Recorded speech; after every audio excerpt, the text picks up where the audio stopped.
Lena High School sports action on 107.1 WOCO Stereo FM. Today's sports broadcast being brought to you by the NAW Credit Union, with Piggly Wiggly, Stevenson National Bank and Trust, Islandfeld, Scatcherd, Anderson, Factory Direct Flooring, O'Connell and Peshtigo Pharmacies, O'Connell Falls Insurance, 24/7 Well and Pump.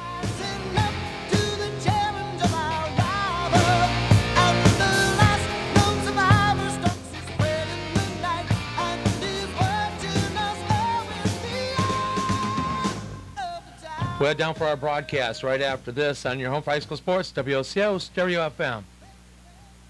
Looking for future leaders we can trust and believe in? Look no further than the high school student athletes right here in Wisconsin.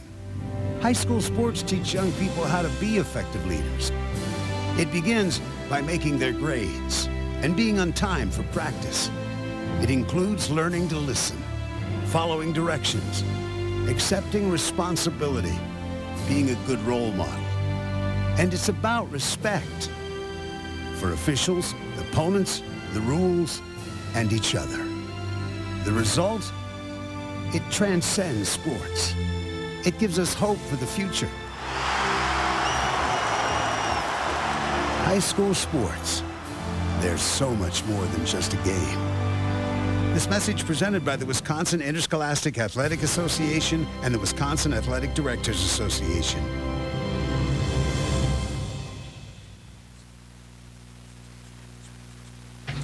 At 24/7 Well and Pump Service, we mean just that. Water will be available 24 hours a day, 7 days a week. Call 920-848-2407 or 920-604-2407. And a licensed professional will come out to your site, whether it is a water system installation, repair, well inspection, or install underground water lines. They'll be there.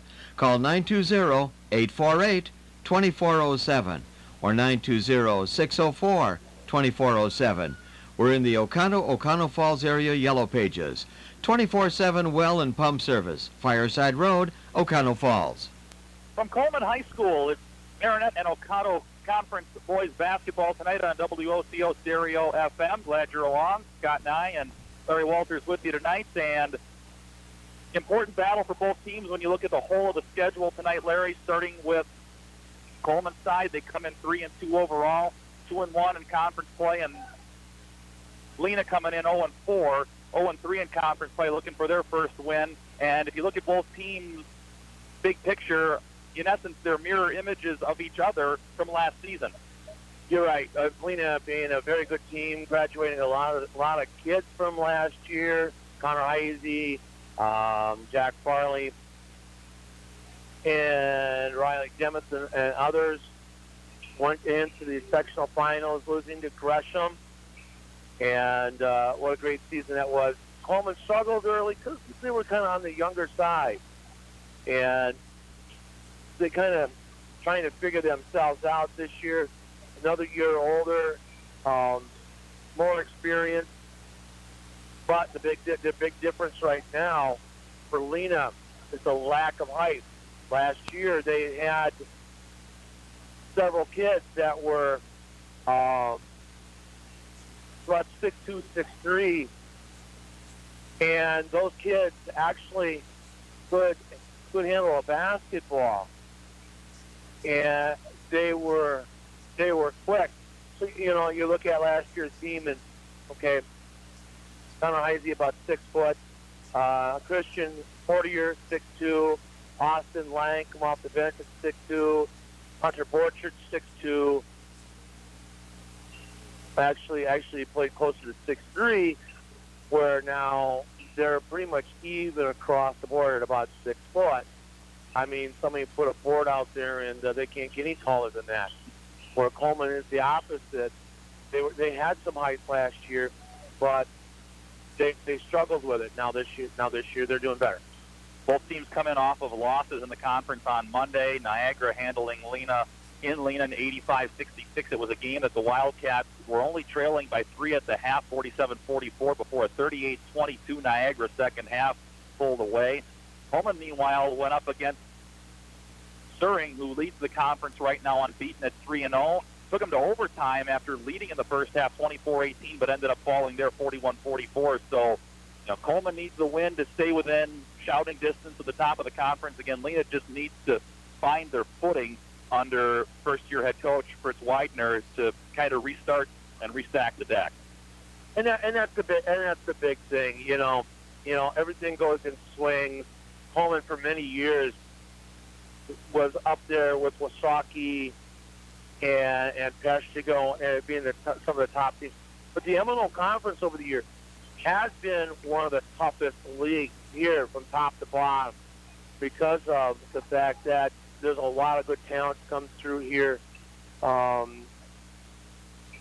the years. And you go back and you look up at the point boards here and you say, hey, okay, some of the 1,000, point levels, and I can't find the basketball board, but for boys, but conference champions, they were always up there for many years, and always loved coming to Coleman and sitting in right where we're sitting right now, and talking to George Layton. And George Layton was the girls' coach. He's in the crowd. Mark Tate was here, and having some fun with those guys.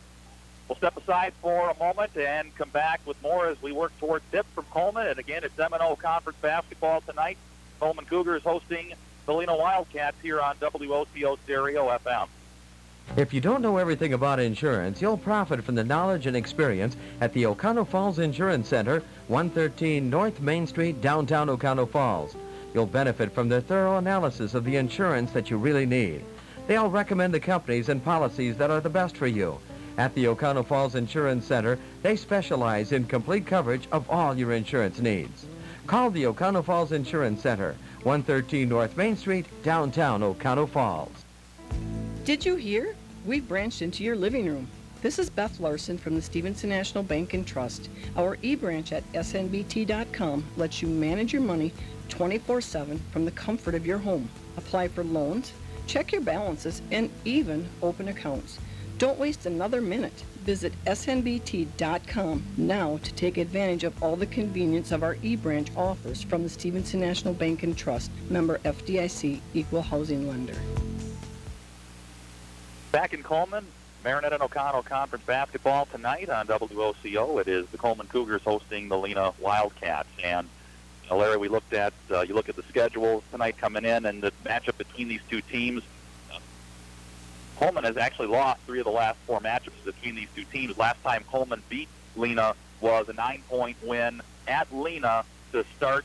It was the first of their 2 matchups in conference back in the 2015-2016 season. And, of course, we talked about the strong season Lena had ending in the sectional semifinal last year. So, even though the tides have turned a little bit last year to this year with the talent levels in both squads, Coleman looking for to get back on an even keel in the rivalry this time. When you look at that game, and in that game, Blake Margus led Coleman with 26. Cole Wolf, that was the game that they won. Cole Wolf 12, 10 by Austin Markford and Nick Saylor with 11.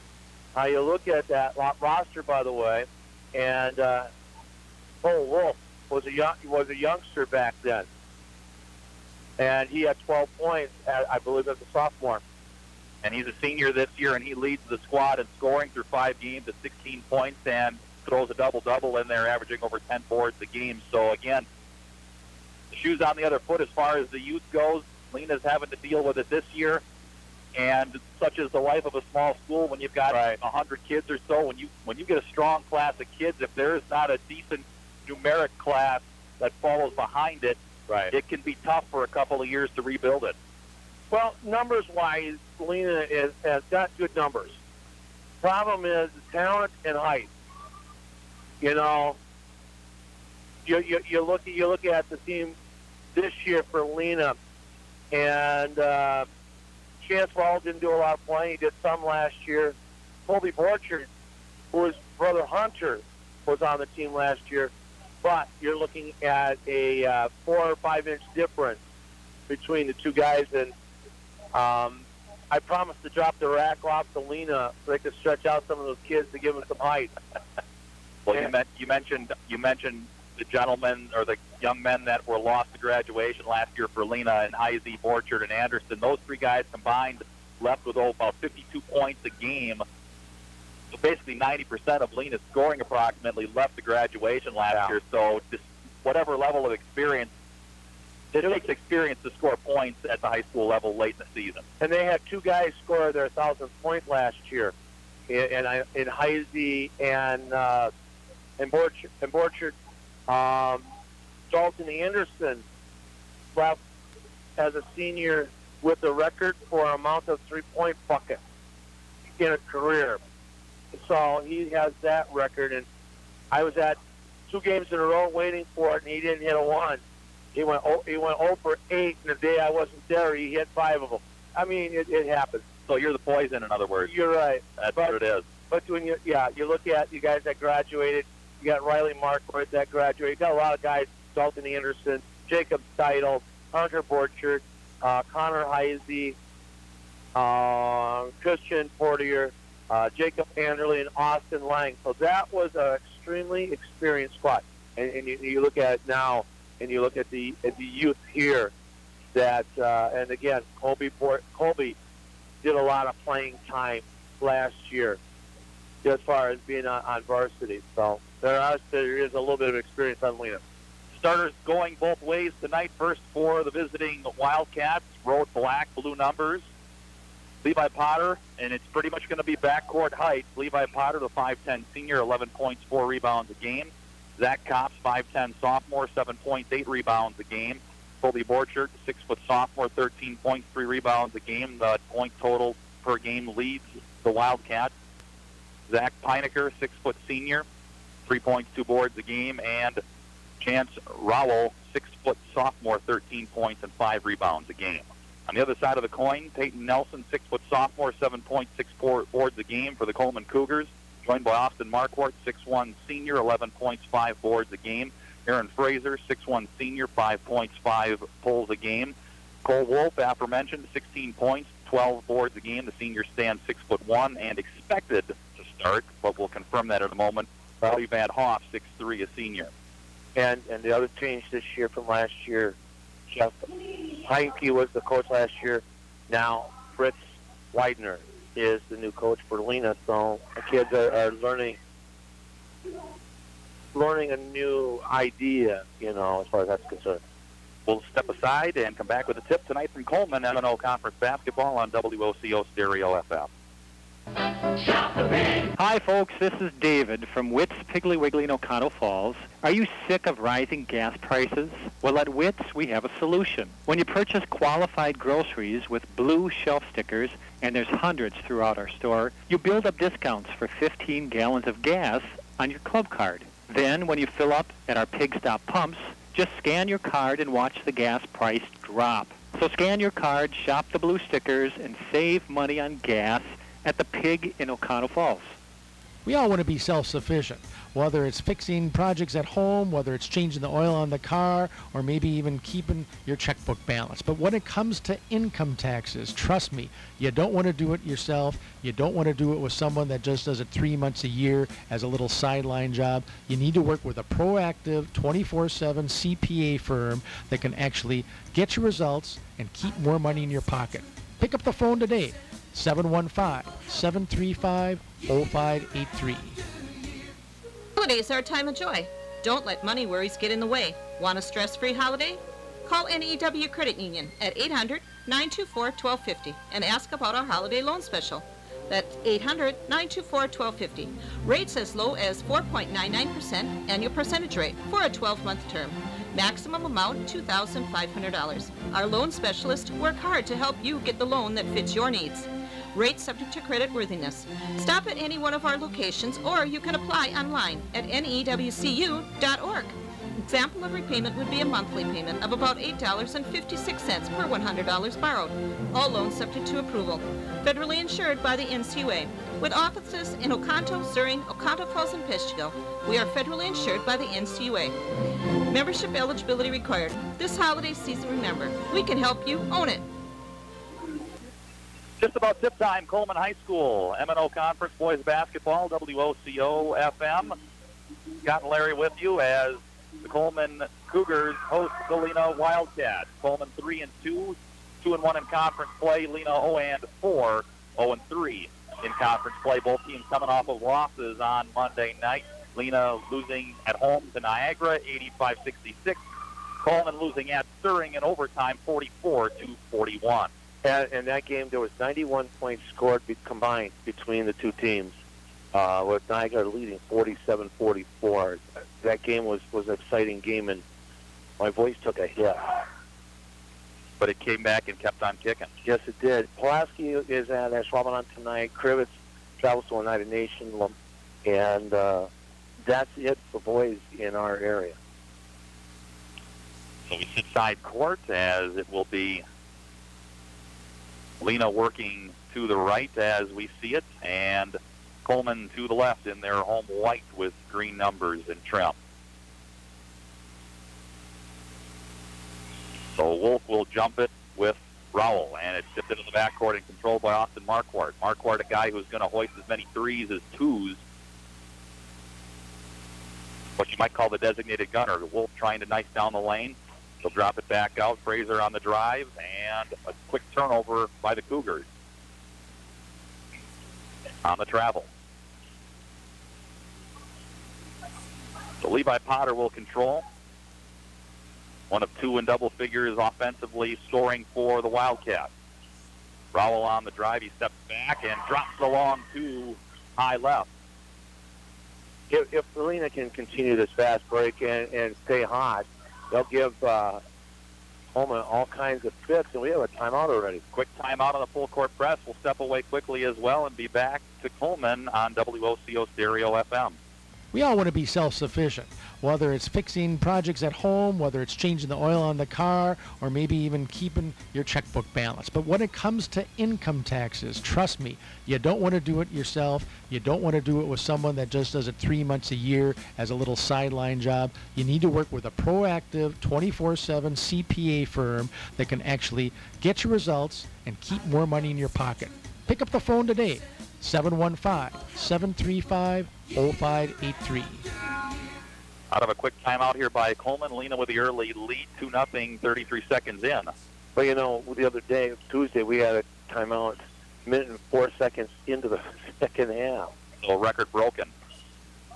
And there's another turnover, a little backcourt pressure, and the pass off the hands of Aaron Fraser from Peyton Nelson. So 2 turnovers by Coleman. A couple of other games coming up tonight. O'Connell's at Gibraltar. Pasco travels to Algoma Sebastopol at Sturgeon Bay. Lena with a possession, about 40 seconds into the first half. Head fake, Potter, baseline squeeze on a triple team, gets it knocked away. And out with it is Coleman on the move. Potter got a lot of playing time last year for Lena, so you talk about some of the kids that have some experience in varsity ball. And he had some good experience with that group going to the sectional final. Nice head fake, and around and in it goes for Aaron Fraser, and we're tied at 2, a minute change in.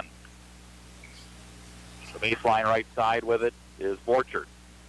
Borchert, Potter guarded by Nelson. Straight man look by Coleman. Switch, skip right side. Potter tries to enter, and that taps off the hands of Peinecker, a turnover by Lena. Yeah, so that's where Lena came back in the second half. They kind of turned the ball over too many times, and that's where Niagara pulled away. So again, full court pressure by the Wildcats. And they get it in. Fraser to the baseline right side. Wolf with a strong take, and it's altered and blocked. And he's pinned on the baseline. Triple team and a foul on Lena. And they whistled it on Borchert, his first, and the team's first. So inbounding baseline. It'll be Caden Vince. Vince actually started in place of Van Hoff. We wondered if they would go big or small, that being Coleman. So they went small. Wolf did not, or Van Hoff did not start. And there's a turnover by Coleman. 3 and 4 possessions here in 2 minutes. One of the things that Coleman coach was kind of concerned with is the tempo that Lena plays with. By going big is great, but if you're slow, it doesn't help. Here's Steele recollecting. Up top is Borchert. Into the corner, baseline driving is Potter. Nelson tries to pass along the baseline. It's knocked away and off of Lena. So 5 turnovers combined in 2 minutes here. We're tied at a deuce 2 minutes in. And this is a much different start than we had the last time with Niagara. I mean, that was just a run-and-gun game. Quickly breaking pressure on the block left side. Short hook in the lane is good. Doing the deed is Vince. 4-2, Potter cut off by Nelson up top. Finding Borchert. He'll kick it left to Rowell. Rowell left to right into the baseline right side. Step back, long 2. Borchert off the iron. Rebound weak side by Kops. And he looks like he stepped out of bounds. One thing Lena's going to need to do is have Chance get hot from the outside and help open up the inside. Pressure broken. Nice look down low. Easy laying off the left block by Fraser. He's got 4. Coleman 6-2 lead. 15:20 left first half. So even though Coleman's turned it over, when they've gotten shots off, they have found the bottom of the net. Step back 3 is blocked. Rowell got it blocked. Ball was loose, and it stays with Lena.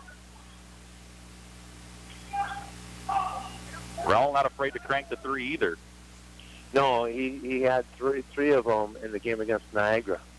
4 of 15 on the season. That one finds its way out of bounds. It'll stay with the Wildcats. You know, that game on Monday, it was just, I believe the shooting percentages would have been well into the 70% between the two teams. There's not a lot of shots missed. Driving in the lane, Rowell missed. Rebound comes down, and on the push quickly comes Coleman. And a foul called on Lena as Vince was working his way along the sideline, far side, and they whistle the foul on Borchert. That's his second, so he will likely find the bench here quite 4 minutes into the first half, and that's the case. It'll be Telford in. Trenton Telford, first game he found the floor on Monday, scored 7 points. And that's one guy, Colby, just having him sit the bench is not good because he's a big cog to this Lena offense. 13 points a game. That's among the top per game scoring for the Wildcats. Driving down the lane is Wolf, and it's a basket and a foul. Contact in the lane, and he'll get an and one. Good take by Wolf. It's 8-2, 14.5 left first half, and he's got the traditional 3 opportunity at the line. And a foul against Rowell. That's his first personal, team number 3. So Rowell and Wolf converts the and one. He's got 3, 9-2, 9-0 run since Lena got the first bucket of the game. Rowell, top of the key, squeezed off on a double team at the free throw line. Across the arc, right side Potter. Nelson trying to hem him in near the Coleman bench. Heinecker off the screen. There on the drive, Telford. Squeeze on a double team near the baseline, and the thumbs go up. He gets tied up, and the arrow is going to keep it with Lena. He's got, when he recognizes that double team, he's really going to do a better job finding the open man.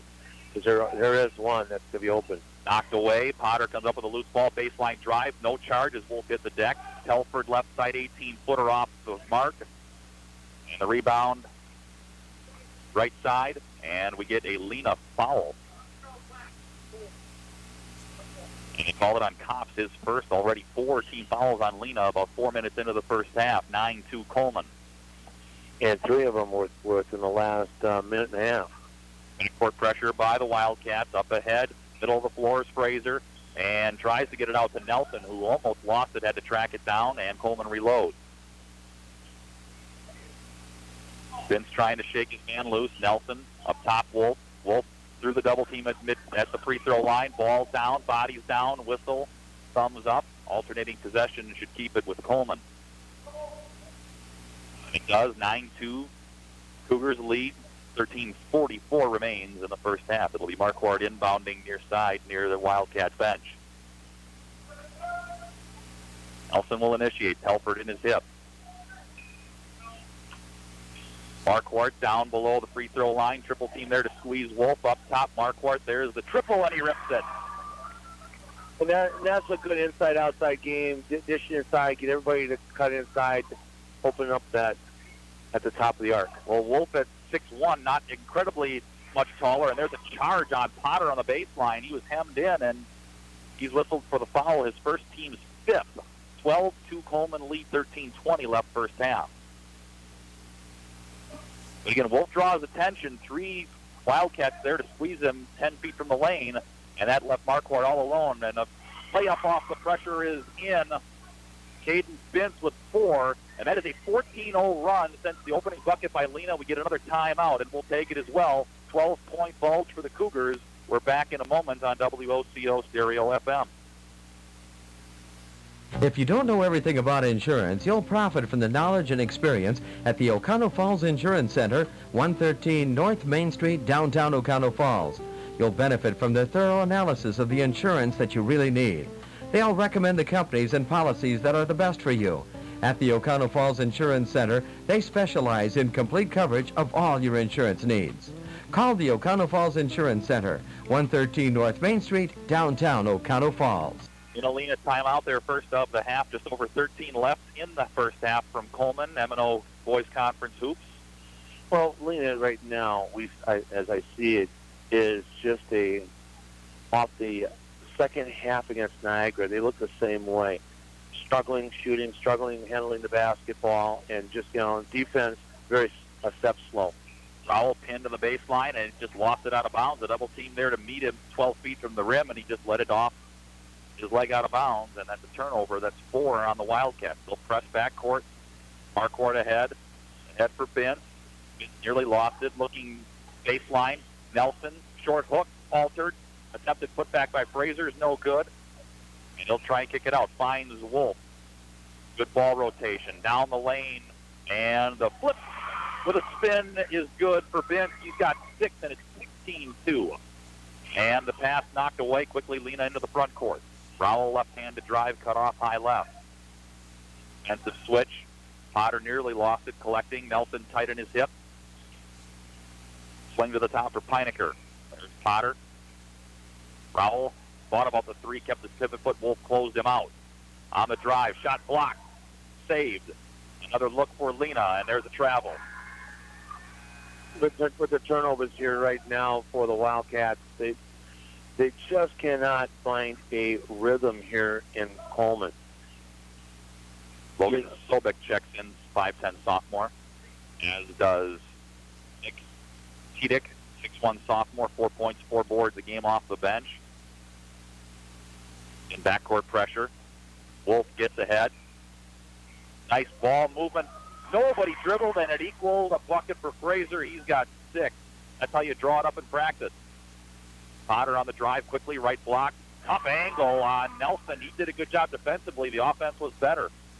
And that broke an 18-0 run. Yeah, the last bucket was about 15 seconds into the game. 11:40 remaining. Nice give and go in the lane, and Wolf is the beneficiary from Fraser. Wolf with 5, 20-4, 11 and a half left first half in Coleman. The Cougars lead. Foul, high screen there with Sobek. Jumps at the Potter, isolated right side, driving past Nelson. Layup is good again under duress. Again, Potter watching the hoop all the way to the hole and being smart with the basketball. Marquardt quickly down the lane the other way, out of control, lost it out of bounds, and it'll stay with the Cougars. Substitution here again. Cody Van Hoff in, along with returning Caden Bince for Coleman. One thing the referees are doing, they're letting them play inside. There's been a lot of drives, there's been contact, but really no charge call. As long as you're consistent, then you can figure out how to play it. And there's a ill-advised turnover. Running under the ball is Cox with a left-handed layup. So 2 Coleman players on that side looked at each other and said, "Who's got it? Not me." 20-8, quickly ahead. Marquardt overlays, and the follow by Wolf on the left side is good. Lena needs to get down faster and find somebody to box out that second guy too. Wolf with 7, 22-8, 10:50 left first half. Step back left side 3, Rowell air ball. Backcourt pressure, weaving through it is Bince. Bince on a one-man fast break, and it looks like a foul is called. That's the case. That is the 6th on Lena. Beats Telford. Telford whistled his first. Still a goose egg in the foul column for Coleman, who leads 22-8, 10:46 left in the half. Checking in is Simon Gard, a sophomore, 5'10", for the Wildcats. And Colby Orchard back in as well. So that's how he's got 2. And the zone show out of the inbound by Lena, and a simple reach that might be Telford. And that's a 1-and-1 time now for, that's the call. Telford with 2 quick fouls here, 7 on the Wildcats, and to the line goes Wolf. Wolf only 50-50 from the line here early in the season, first 5 games for the Cougars. Lena not getting any kind of, they're not gelled at all in this game. Wolf hits the front, he'll earn the second. Struggling defense, trying to help out, sitting watching the guy drive through the lane. Offensively, they've got no cohesion at all. I think what you're going to see is this team will be much better come February as Wolf hits full. You know, when you get a new coach, a bunch of guys who didn't see a ton of time in the previous season, a lot of new and unmolded pieces, so to speak. Wolf has 9. Cougars 24-8 the lead. 10.5 left first half. Orchard walks it in. Cut off at the free throw line. Telford driving, double team jumping at him baseline. Down the lane, Borchard pinballing his way, and he'll draw a contact and a foul, and he'll shoot. That foul will be on number 1, Peyton Nelson. First team foul by the Cougars at the 10:29 mark of the first half, and Coleman leading 24-8. And the free throw is good by Borchard. When you look at this game here and you look at the scores, you could see that Lena defensively is struggling. They've given up 81, 91, 87, and 85 points. Borchard 2 of 2 from the free throw line. Little backcourt pressure. Telford trying to squeeze Binns. Finally crossing midcourt. Nelson back in, as you said. He's got it right wing. Clock ticking to 10 minutes remaining. First half. In there as well as Nick Pedic, as we said. Nelson block left, double team, spins through, strong hook off the window, no. Quickly ahead, here comes Borchard. Borchard and Sobek. Sobek with it, he'll give it back to Borchard. Nelson awaiting him at the three-point line.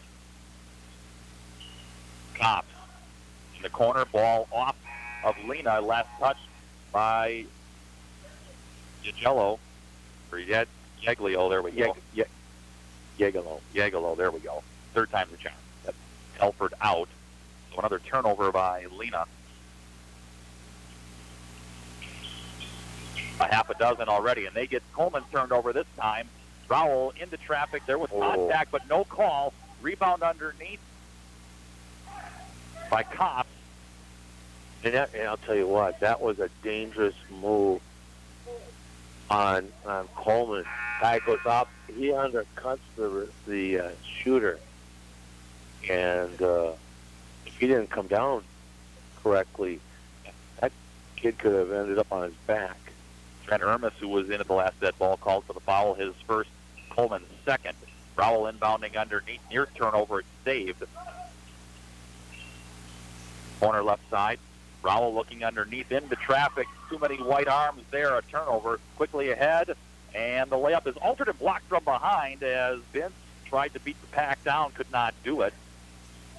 Good recovery, just enough. Vince laying against the wall, found the ball in his lap as it got knocked out by Lena. Wanted to mark Court. Wolf at the elbow. Yeah, he traveled. Good call. He found him, he turned with the ball, saw himself wide open, and then all of a sudden saw an arm when he wanted to shoot. That's a handful of turnovers now by Coleman. They lead at 24-10, approaching the midway mark of the first half, and that one's thrown out of bounds. Another turnover by Lena. Colby looking for Simon Gard, and Gard ended up in the corner and then took off for the paint, and the ball went way wide. Up ahead, backcourt pressure, token is broken. Fraser underneath, Wolf overlays, point blank, just missed. Here comes Rowell. Rowell back behind the back dribble. Orchard around the left side to Sobek.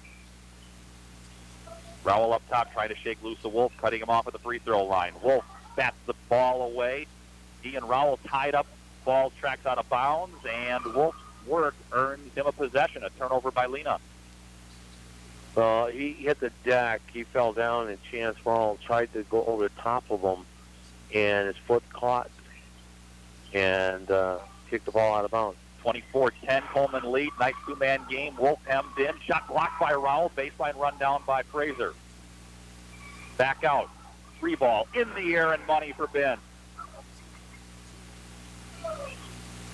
Actually, from your angle, you just should have looked like a perfect shot. Well, you can't bring rain when it's 10 degrees, so he brought snow. Just about hit the rafter. Down the lane, strong, take left hand. Shot is no good for Kopp, but he draws contact and a foul.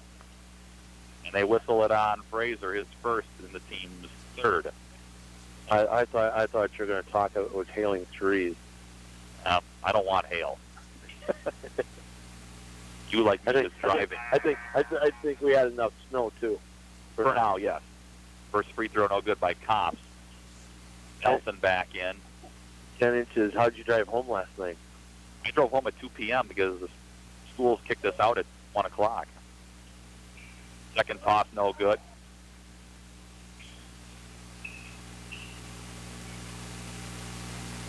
Right now we've got some sweat on the ground by the out of bounds line. Now, how are the roads on your way home?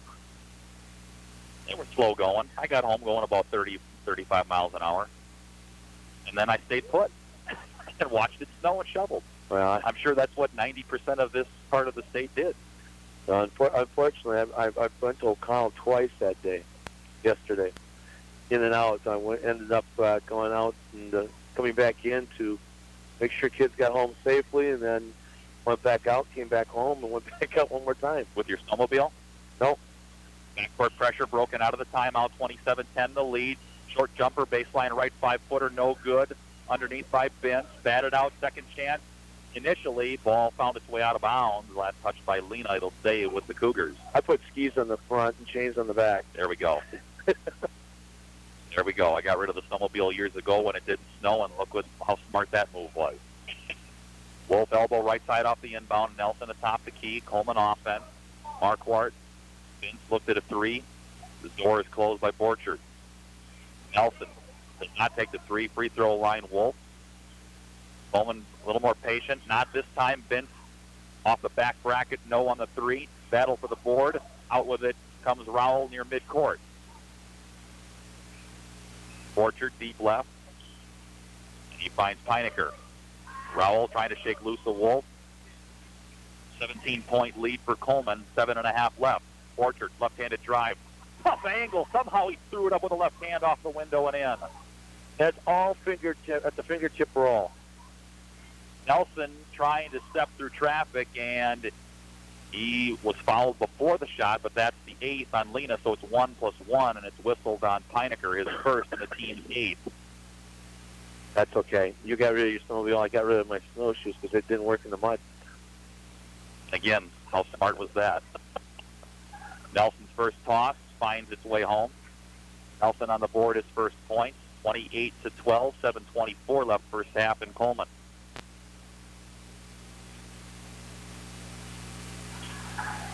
Nelson is good on the second. His first 2 points, 18-0 run right now, and there is the travel. But an 18-0 run is the key to what the score is right now. What Lena wants to do is not go. They don't need to go 18-0 back. Maybe go 10-2, 10-4, 10-4 run, and slowly work their way back into this game. Wolf left all alone for three. Rowell didn't close him out, but he was spared the three.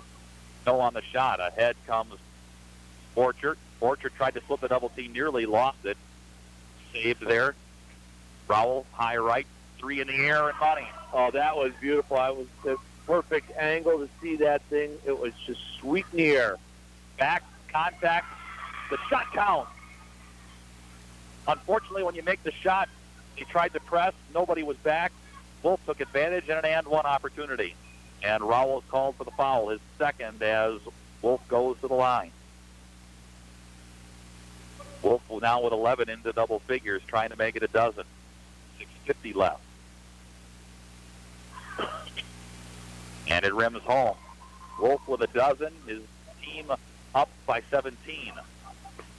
And there is a steal by Marquardt, but he stepped on the sideline, so that ends up being a dueling turnover because he did possess it.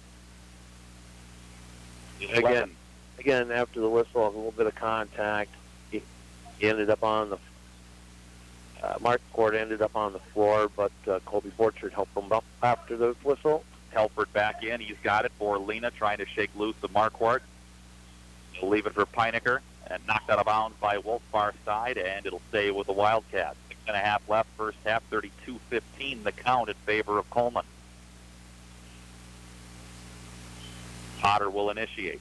Telford trying to shake loose the Marquardt, leaves it in the middle, and the thumbs go up, and I believe the alternating arrow it does, keeps it with Lena. Substitution here will be Trent Ermis for Coleman in place of Kedick. Right now, when you look at the battles here, Coleman has won the big battle early. Lena needs to win the little ones now. And Peinecker missed the short jumper under duress. A whistle underneath. And it's going to go the other way. And they call that one on Rowell. And if my count is correct, that's his third. It is. So now 3 fouls for Rowell, 2 for Borchard. He may have to sit for a moment here with 6:23 remaining first half. And 1-1, that was the 10th. Well, they might say 2 here. Wolf at the line. So 2 free ones here for Wolf. He's got a dozen. And it finds its way home. Wolf 5 of 5 from the line. Actually, I can't read my own writing. He was 80%, not 50%. One of those deals where does he pass the eye test? A 50% free throw shooter doesn't have a soft touch with a good arc on it. Usually not. Almost like shooting a rock. 50% guy, look, you can usually tell. Line drive, uncomfortable. Telford hemmed in by Wolf. Stone hands.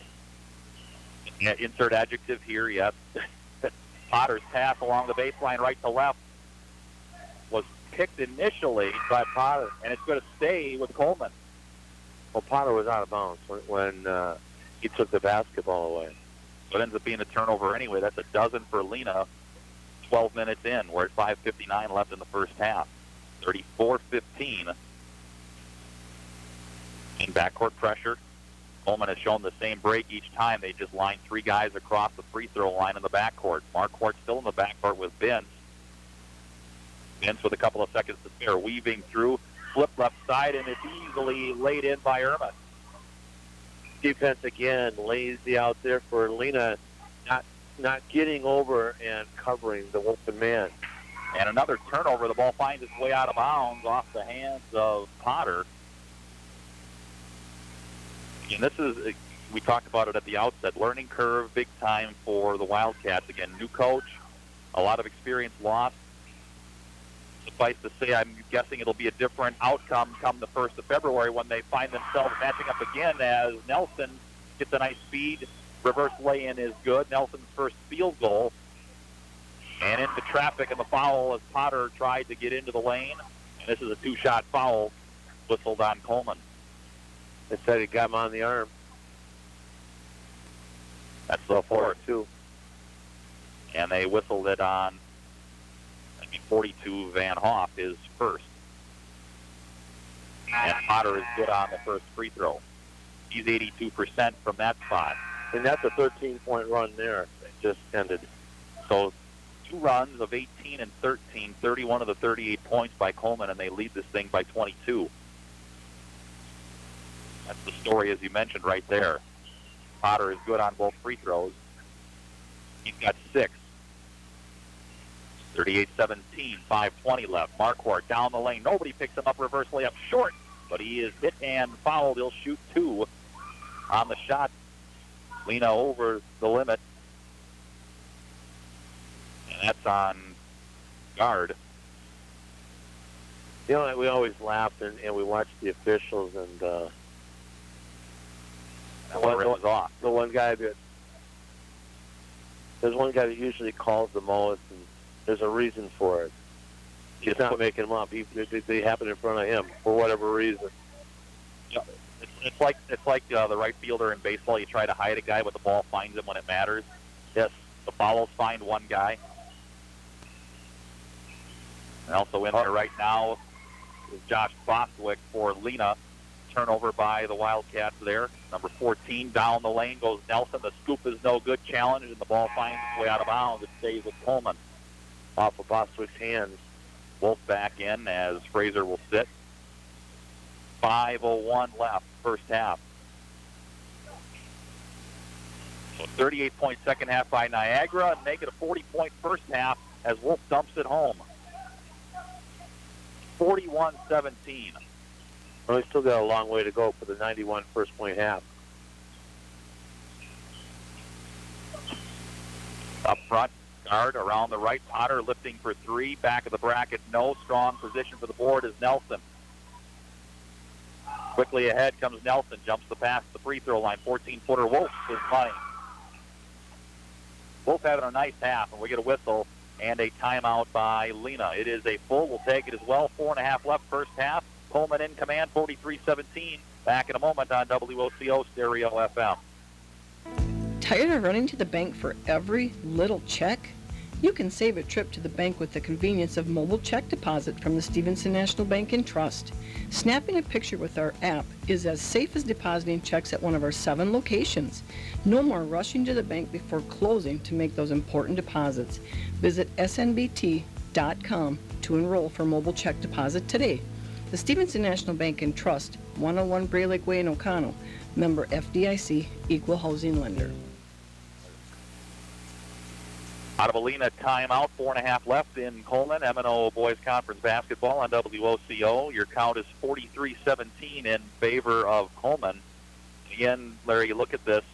Lena had the opening bucket and looked like he wanted to amp the tempo, but what followed that bucket to open the game by Lena was an 18-0 run. And most of the reason for that is not the missed shots. It's the turnovers. They had 6 turnovers during that stretch, and that translated to 14 points. You know, a couple of 3-point buckets in there, and really that's a killer. But you can get over that. And right now, they need to learn to compete in the rest of this game. They may not win it, but at least compete. Well, 14 turnovers in the first half, really at 14 minutes. A turnover a minute is not going to get it done. It just makes extra possessions for the opponent, and Coleman has taken advantage. In there right now, Van Hoff, Nelson, Wolf, along with Ermis for Coleman. Ermis with it below the free throw line. His pass is too tall for Van Hoff out of bounds. There's a Coleman turnover. They've got 7 themselves, but again, because they've been gifted a few extra possessions, it doesn't hurt. At 6'3", one of the bigger kids on the floor, it's kind of hard to overthrow him, but so you really have to go high to get it out of his reach. He did. And it's batted away from Bostwick, and turnover. And it's going to be a Coleman, or I should say a Lena foul. I believe they'll get Bostwick. No. Now they'll get guard, his second. And again, over the limit are the Wildcats, 3:44 left, so it'll be free throws for Ermis times 2. Bostwick had a good hold of the basketball, not the guy's arm. Guard came from behind and grabbed him by the arm. 2 tosses at the line for Ermis. And that one rims home. So Ermis gets his name in the scorebook. First free throw, he's got 3. Again, these 2 teams will hook up again on February 1st in Lena. And the second is good by Ermis. Potter looks up quickly into the front court. Marquardt there to pick him up. Off the weave. Guard. Up top to Pinecker. Backdoor nicely done, and the layup is good. There's a good 2-man game, and Potter the beneficiary. Potter found the opening using the baseline and just laid it up just nicely off the glass. 45-19, 3:20 left. High post right side. Wolf kicks to Marquardt, looked off the 3. Van Hoff. A little bit of a zone show now by Lena. Down low, Ermis turns in traffic, and a Lena foul again. You know, in the game against Gillette, Gillette led Lena 35-31. Then the floodgates opened as both teams combined for 109 points, 56-53. That's fireworks as Ermis misses the first. Fireworks in December is nice. Yeah, especially during the snow. Gives snow a good color. No, but again, this is what we're leading to here, the fact that Lena at any time can kick it into high gear and score a ton of points if they really want to. Derek Younger checks in for Coach Widener. And the Wildcats, as Potter will ease it into the front court. In there to pick him up atop the key. Handed off there to Peinecker. Guard now. A little bit of a zone show now by Coleman. They extend that zone up top out to about 23 feet. Potter just trying to shake it loose and took the ball loose of his grasp and out of bounds. It's 15 giveaways, 2:50 left in the first half. It's 46-19 Coleman. Nelson easing in. Up top to Vince, around to Nelson. Guard there with him.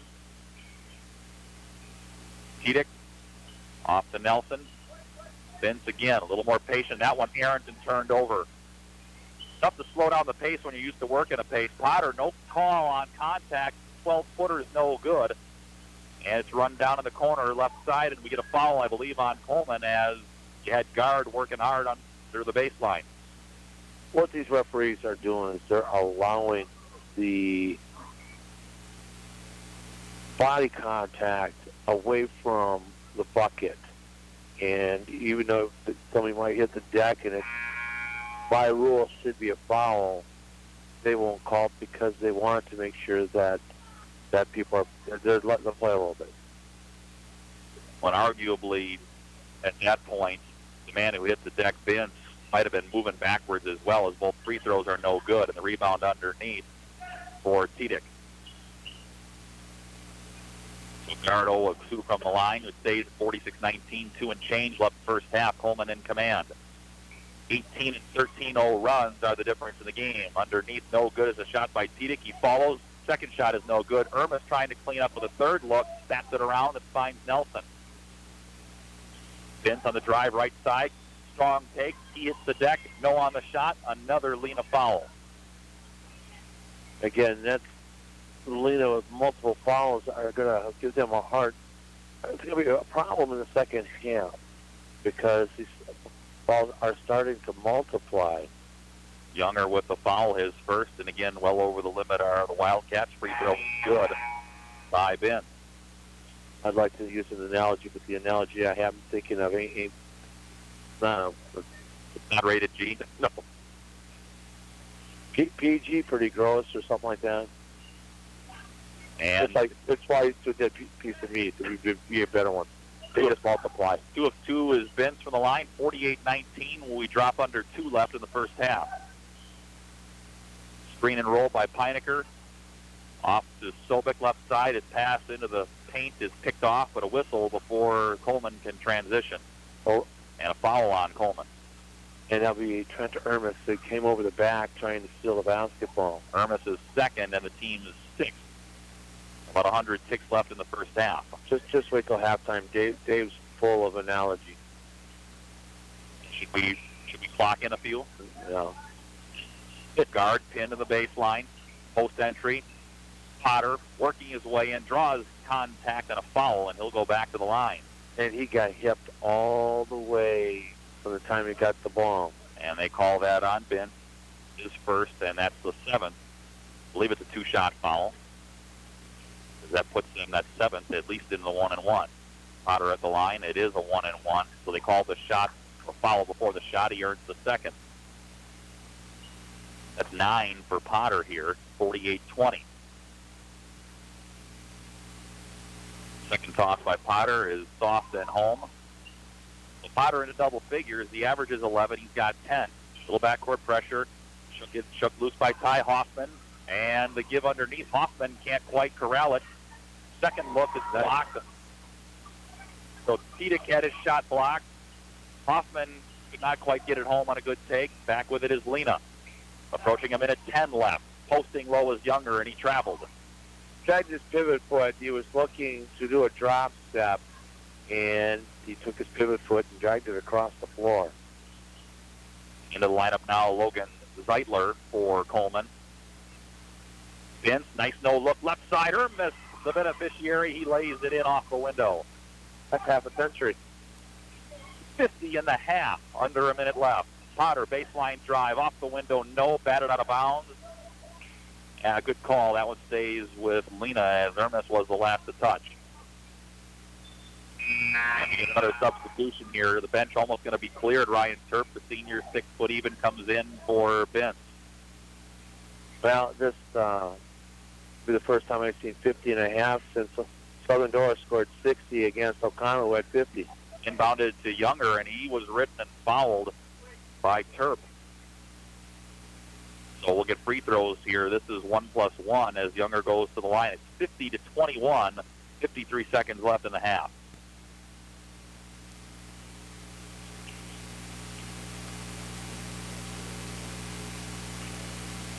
That one high off the bracket, no. Rebound by Coleman. Up ahead for Vince. He nearly had it stolen. Vince, right side. Take underneath by Zeitler, and he traveled. Looked pretty, but he got there with an extra step. It's an NBA layup, what we call it. But I think the only guy that can get away with that is Giannis, because he's 6'10", and he only takes 8 steps across the court. LeBron does too. LeBron's not as tall. It doesn't look as graceful. No. Foul called on Coleman here out high. And they whistle that one on Tedic. I think Michael Jordan got away with it the most. 4 steps and a slam dunk. The 4-step jam from half court. Yeah. Sobek at the line. As of the foul, he misses the front end of the free throw and rebounded by Zeitler. Well, we did have a slam dunk in the Niagara game. Niagara kid did it. Quick three, long. Offensive rebound thrown out. Run down by Vince. And it's going back Lena's way with 16 seconds left in the half. No, nothing was more prettier than watching Dr. J take off from the free throw line and slam it. That was legit.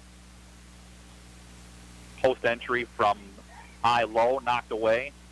And it's going back Coleman's way. That ends up being a turnover. And then again, the situation there, just got to add a little more arc on the entry pass. Well, the referee said it came off both hands at the same time, so it was a jump ball. 3 seconds. Down through traffic goes Hoffman, lost the ball. They will not get the shot off, so that's the half. 50-21. Actually, that last 2 exchanges it was an ugly way to end the first half between the two teams. We'll take a quick spell and come back for a moment to Coleman. It's halftime, 50-21. The Cougars lead the Wildcats on WOCO Stereo FM. Hi, folks. This is David from Witt's Piggly Wiggly in Oconto Falls. Are you sick of rising gas prices? Well, at Witt's, we have a solution. When you purchase qualified groceries with blue shelf stickers, and there's hundreds throughout our store, you build up discounts for 15 gallons of gas on your club card. Then, when you fill up at our Pig Stop pumps, just scan your card and watch the gas price drop. So scan your card, shop the blue stickers, and save money on gas at the Pig in Oconto Falls. Halftime commencing here in Coleman. M&O Boys Conference basketball on WOCO. 50-21, the Cougars over the Wildcats. It is halftime. We'll step aside, and when we come back, it'll be the start of the second half and first half numbers in a few. And we're back with those in a few moments on WOCO Stereo FM. Holidays are a time of joy. Don't let money worries get in the way. Want a stress-free holiday? Call NEW Credit Union at 800-924-1250 and ask about our holiday loan special. That's 800-924-1250. Rates as low as 4.99% annual percentage rate for a 12-month term. Maximum amount $2,500. Our loan specialists work hard to help you get the loan that fits your needs. Rates subject to credit worthiness. Stop at any one of our locations, or you can apply online at newcu.org. Example of repayment would be a monthly payment of about $8.56 per $100 borrowed. All loans subject to approval. Federally insured by the NCUA. With offices in Oconto, Surrey, Oconto Falls, and Peshtigo, we are federally insured by the NCUA. Membership eligibility required. This holiday season, remember, we can help you own it. At 24/7 Well and Pump Service, we mean just that. Water will be available 24 hours a day, 7 days a week. Call 920-848-2407 or 920-604-2407, and a licensed professional will come out to your site. Whether it is a water system installation, repair, well inspection, or install underground water lines, they'll be there. Call 920-848-2407 or 920-604-2407. We're in the Oconto Falls area Yellow Pages. 24/7 Well and Pump Service, Fireside Road, Oconto Falls. Hi, folks. This is David from Witt's Piggly Wiggly in Oconto Falls. Are you sick of rising gas prices? Well, at Witt's, we have a solution. When you purchase qualified groceries with blue shelf stickers, and there's hundreds throughout our store, you build up discounts for 15 gallons of gas on your club card. Then, when you fill up at our Pig Stop pumps, just scan your card and watch the gas price drop. So scan your card, shop the blue stickers, and save money on gas at the Pig in Oconto Falls. The Packers worked out on pads this afternoon as they continue preparing for Sunday's game at Carolina. I'm Bill Scott with sports. Aaron Rodgers will officially be reinstated to their roster on Friday. The Packers will have to make room on that roster for him. Defensively, the sacks starting to come for the Packers. Clay Matthews has 5 in the last 3 games. We've been able to get after the quarterback throughout the year, and we're still in prime position to, both at the end of the year have pretty good numbers. So hopefully we can keep it going, though, especially it's going to be more important playing this Carolina team, and especially as we hit December football. So, hopefully we can get after the quarterback and, force some turnovers. Week 15 of the NFL season gets underway tonight. 2 teams just playing out the string, the 3-10 Colts against the 4-9 Broncos. Badgers continue getting ready for the December 30th Orange Bowl game against Miami. 3 of their 5 offensive linemen have received All-America honors already, including right tackle David Edwards. He was a quarterback in high school, moved to tight end in Madison before switching again to the offensive line. Didn't think he was going to be a quarterback here. But, he worked at it. That's the fun part. He spent a ton of time, and there's so much technique and skill involved with the O-line, and I think it helps. They go up against every day. It's a good D-line that we have. So they really can grow. That's Coach Paul Chryst. Brewers continue looking for pitching help at baseball's winter meetings, and there's been a run on relievers, but so far the price has been too high for the crew to take part. But don't confuse that with the Brewers having no money to spend. GM David Stern says that's not the case. I think we have the support to spend when we think it's prudent, and not only prudent for now, but prudent for the future as well. We understand the constraints we have, and we need to manage accordingly. We have spending power this offseason. I'm confident we're going to find the places to use that effectively, and I would say just because we haven't found it quite yet doesn't mean that we won't. Women's college basketball tonight, a battle of in-state rivals. Wisconsin playing host to the Milwaukee Panthers. Bill Scott, Wisconsin Radio Network. Did you know 22 Americans die each day waiting for organ transplants, most of them for kidneys? The good news is that MatchingDonors.com is helping to change that. MatchingDonors.com is a 501c3 nonprofit organization that links organ donors with people in desperate need of kidneys and other transplants. And now you don't need to donate a kidney to save a life. You can donate your boat, car, or real estate, with 100% of the proceeds going to help save the lives of people needing organ transplants. Visit MatchingDonors.com or call 800-385-0422. Here's farmer and landowner John Prue. We purchased the land about 3 years ago, and there was an old farmstead on there with trees. We were going to clear the land so we could farm through it. We thought we knew where the pipe was, so we didn't call to get it located. The work on our property led to the damage of a light crude pipeline. Fortunately, no one was hurt, but it could have been much worse. Never assume the location or depth of underground lines. Always call 811 or visit clickbeforeyoudig.com before you start work. A message from the Pipeline Operators for Ag Safety Campaign. We've heard it time and time again. You want local loan decisions and servicing, faster turnaround, and answers to your questions handled right here in Oconto. At the Stevenson National Bank and Trust, we've got all of those bases covered, from local loan decisions and on-time closings to great rates and fair terms. Visit me, Bob Schwartz, At the Stevenson National Bank and Trust, I've helped many people, and now I'd like to help you with your next loan. Member FDIC, Equal Housing Lender. Holidays are a time of joy. Don't let money worries get in the way. Want a stress-free holiday? Call NEW Credit Union at 800-924-1250 and ask about our holiday loan special. That's 800-924-1250. Rates as low as 4.99% annual percentage rate for a 12-month term. Maximum amount $2,500. Our loan specialists work hard to help you get the loan that fits your needs. Rates subject to credit worthiness. Stop at any one of our locations, or you can apply online at newcu.org. Example of repayment would be a monthly payment of about $8.56 per $100 borrowed. All loans subject to approval. Federally insured by the NCUA. With offices in Oconto, Zuring, Oconto Falls, and Peschville, we are federally insured by the NCUA. Membership eligibility required. This holiday season, remember, we can help you own it. I loved playing high school sports. I loved the competition, the camaraderie, the bands, the crowds, all the pageantry, and I wanted to keep playing. But I graduated. No colleges called, and neither did the pros. So, to stay close to the game I loved, I decided to become a high school official. You know, a referee. When I played high school sports, I learned the importance of integrity, good sportsmanship, and respect for the rules. Now, as a high school official, I get to help model these same values to others. Maybe the colleges and the pros didn't call, but the kids in Wisconsin did.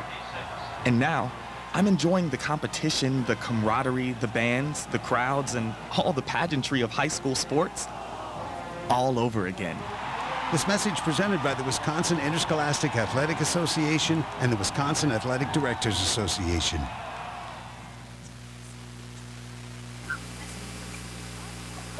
Just about second half time in Coleman. M&O Boys Conference basketball on WOCO FM. 50-21. Coleman Cougars in command. Lena had the opening bucket, but then an 18-0 run following by Coleman. And then a 13-0 run shortly thereafter is primarily the difference in the game. Well, it blew the game wide open. Right now, Lena's coming out of the locker room right now. It's about 50 seconds before the half, end of the half, and really, the idea is for Lena, and we're gonna take the losing team right now, is to play 50-50 ball the rest of the way. You know, make Coleman work for their shots. You know, work hard, and yeah, if they can outscore them by 4 or 5, that'll be pretty good here in the second half. One game completed. Milwaukee Golden Meyer with a 76-75 win over Milwaukee Academy of Science. Those are your two big powerhouse teams down there.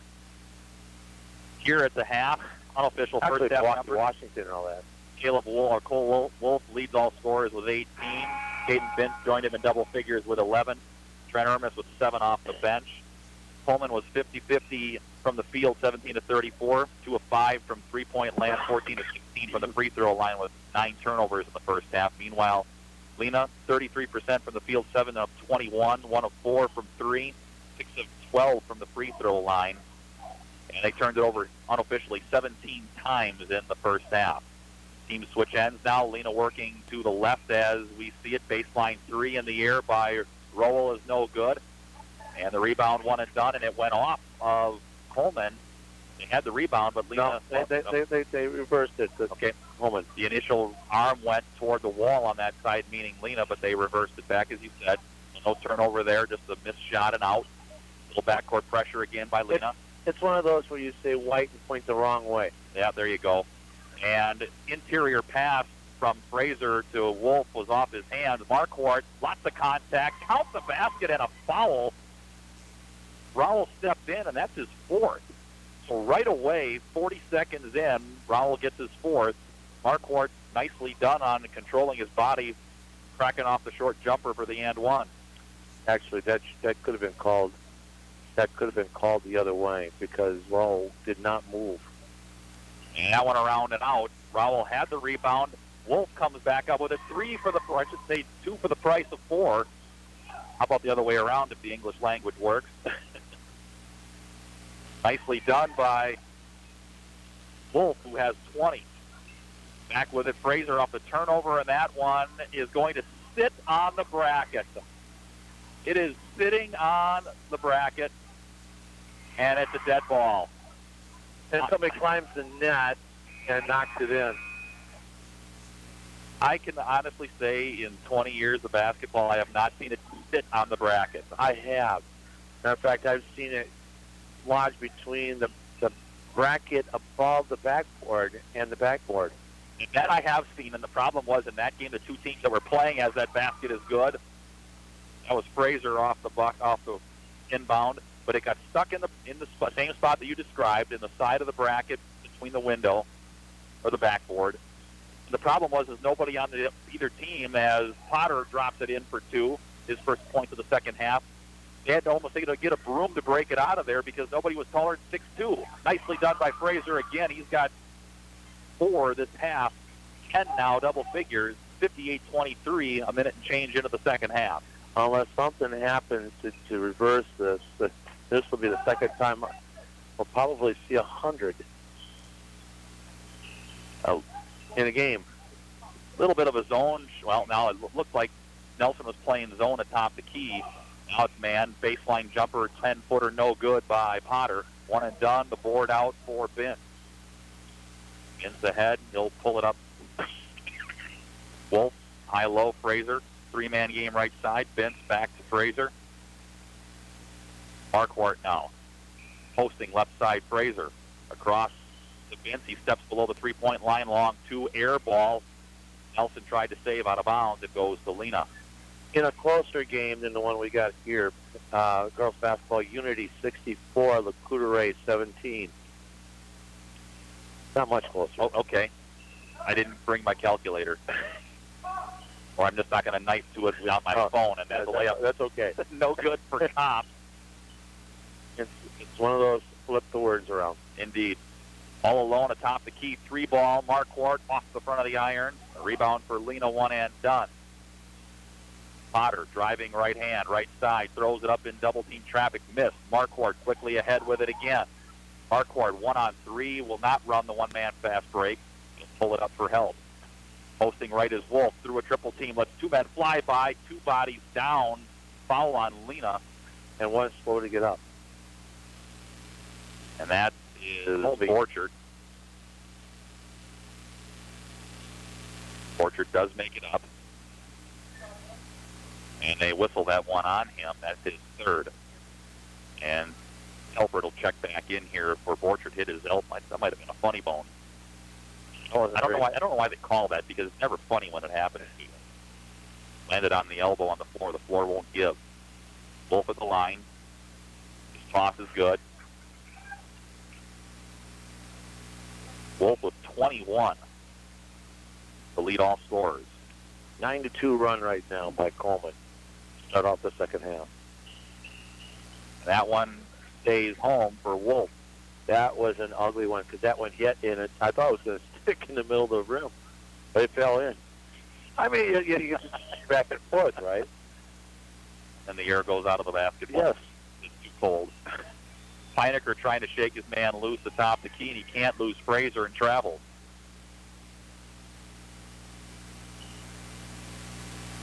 Nice to look at Division III football. You go down the road a little ways. Brett Casper, UWO quarterback and former Two Rivers QB. Nice dipsy-do by Wolf. He sidestepped the charge attempt take by Lena. He's got 24. Brett Casper, 3-year starter quarterback for Two Rivers, started for 3 years for UWO. They made the national semifinals in Division III football, lost by 2 to Mount Union last week. He won the Gagliardi Trophy. Missed no good. Follow is good by Ben. Nelson missed.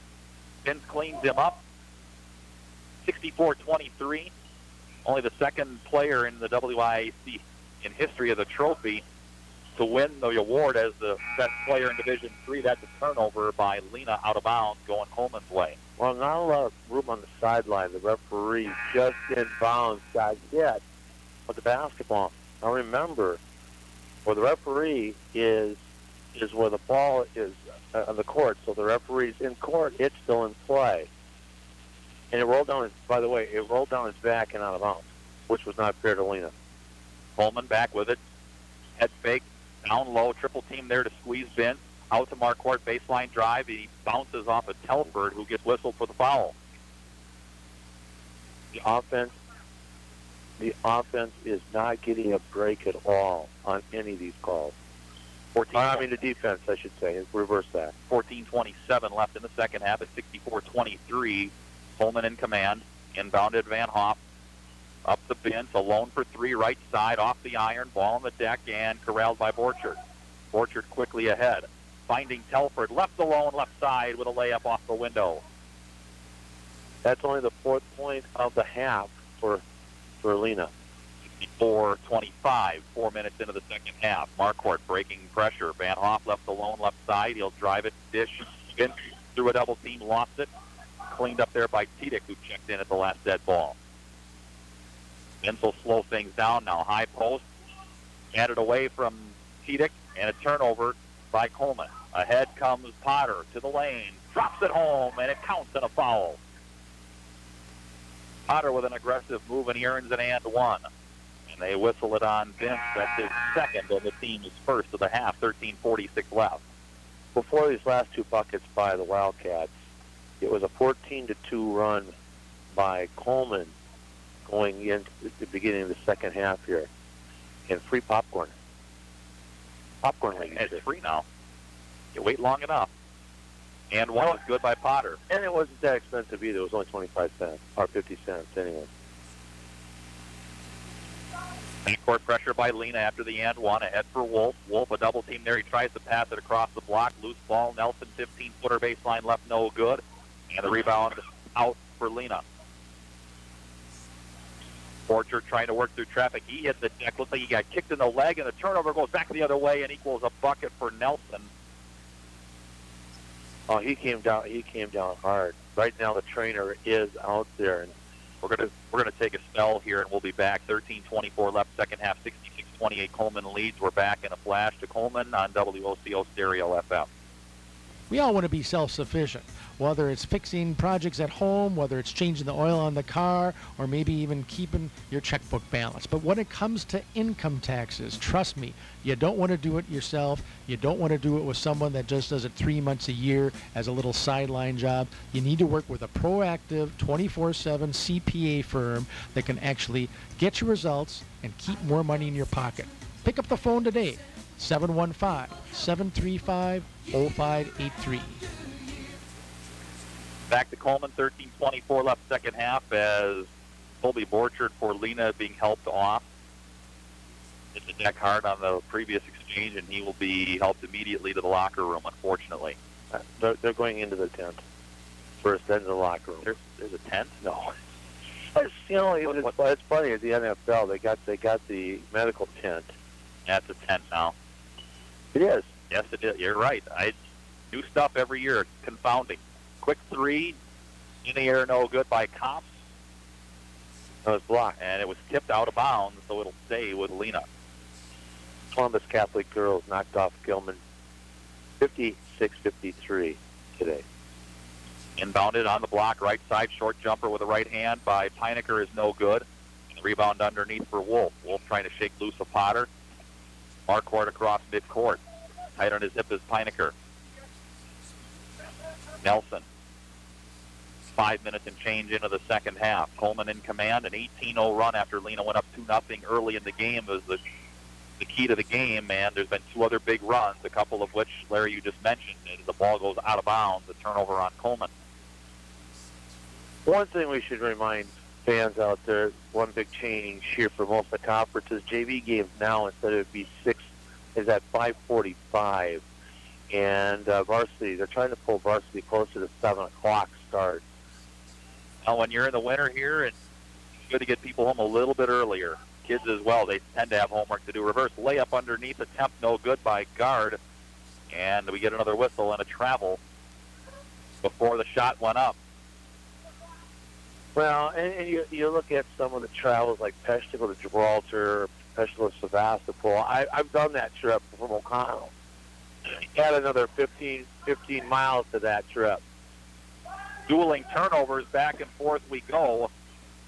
Potter, nice bounce underneath, running the floor. Shot is blocked out of bounds. Heinecker tried to put it up. Van Hoff followed and blocked it out of bounds. It'll stay with Lena as Vince checks back in. Nelson will get a spell. Also in is Logan Zeitler for Coleman. One game, I think, for just for old time's sake, I'd like to see Washington Island at Stockbridge. It's scheduled. I'm sorry. It is scheduled. So when it freezes up there, if it freezes, do they take snowmobiles from the island? No, yeah, they do. Actually, they take cars across. I'm telling you that, my equivalent there living on the east side of Wisconsin would be Lake Winnebago. Everyone telling me about that lake road that gets marked by Christmas trees. I couldn't do it. I had a friend that did it. You're not getting me on the ice with a car. Out of bounds, the ball goes. Oh, wait. From Heinecker, and a turnover on Lena. They used to have car races on the Bay of Green Bay, just outside of O'Connell. You would not find me on the ice. I am not an ice fisherman, and I don't play one on TV. Coleman possession, 66-28, 11:40 left in the second half. Wolf atop the key.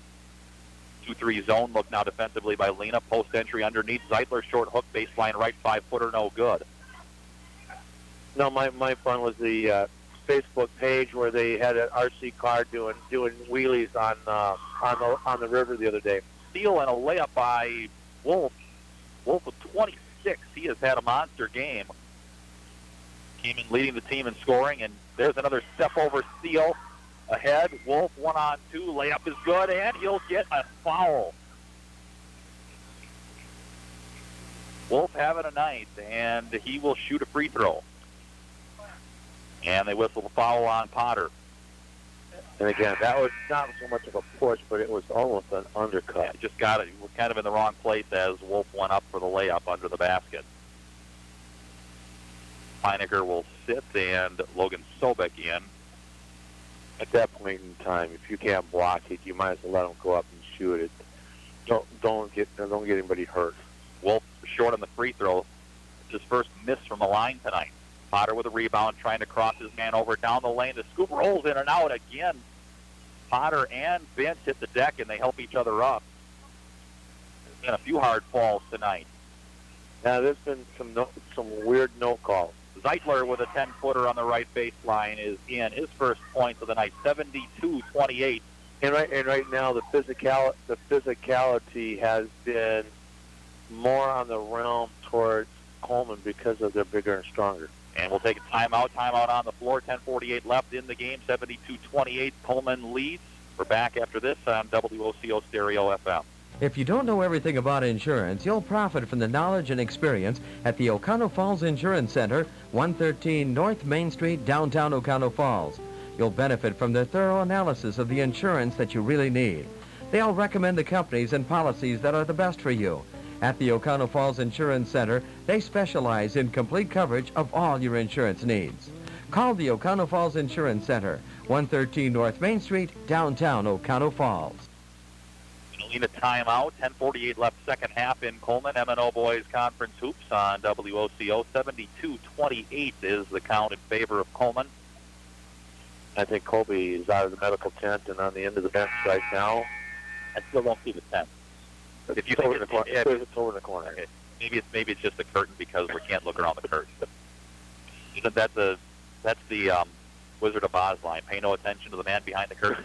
That's it. Injuries are a part of the game. Yeah. You had Colby Borchert helped off a few moments ago for Lena. Joey Hauser up in Spash, the perennial power the last number of years, out the rest of the season with an injury. And again, you talk about that. Was it Bayport is the only team to knock off Stevens Point? Like the last 2 or 3 years? Yeah, beginning of the season. Down the lane, and a foul is called as Cops penetrated the lane. And they call it, I believe they called it on Fraser. Number 20. Second. Yep, his second team is third. So at the line is Cops for 2. The southpaw flips the wrist and is short. At Stevens Point, Division I hoops in this state has just been almost unstoppable in the last few years. He misses both. And, you know, and that's changed because of the Milwaukee schools like Milwaukee, Washington, have always dominated Division I. Ermis looked good, but he picked up the pivot foot to make the spin in the lane. Yeah, and I think if I remember correctly now, Milwaukee, Washington is D2. Yeah, they have dropped. The school systems have really kind of been reshuffled and reorganized down there. Well, they've added more high school. Posting left, guard back from Telford who checked in, and there's another travel. When you hit a completely different brand of basketball down there, if you want to see points, if those teams are on, they push the tempo, they flick the shots up as quick as you can say go. Well, talk about shuffling the schools. You got Milwaukee South and South Milwaukee. How does that work? Tipped out of bounds as Coleman tried the post entry. It'll stay with the Cougars. South Milwaukee. The town is called South Milwaukee, and then you get the southern side of Milwaukee. I don't get it. It's just the name of the school. Yeah. Inbounded to Vince. He weaves into traffic, finds a double team on the block left side. He's got it back left, trying to enter underneath, and the pass is wide of Tedic, and it's out of bounds. Half a dozen turnovers in the half for Coleman, but at this point, it's elementary with 8 minutes gone by in the second half. 72-28 is the Cougar lead. All right, Sherlock. Elementary, dear Watson. That's what I thought you were going to say. Couldn't complete the baseline drive. Guard has it tipped away. In the corner now with it is Kops. Kops to Telford, who dribbles out of a double team. And the errant pass underneath of the block is stolen, and a whistle as we get a line change here by Coleman. Marquardt, Nelson, along with Ryan Terp and Van Hoff. Also back in for Lena is Rowell with 4 fouls. Well, and sometimes when you get into games like this and they get to be ragtag and never know what you end up doing, is you give a little humor out there. Well, that went into the backcourt. Rowell cranks the 3 baseline left off the iron no underneath. Nicely done by Nelson. They're going to say it actually went off of him. Oh, that's okay. Good call. It was Lena. It looked like he threw it off of a Wildcat, which he did, save the possession. A little backcourt pressure on Marquardt by Rowell as he increases midcourt. 9 minutes and change left. Nelson on the drive. Dumps it left, and it tracks nearly out of bounds. Tedic saved off to Nelson.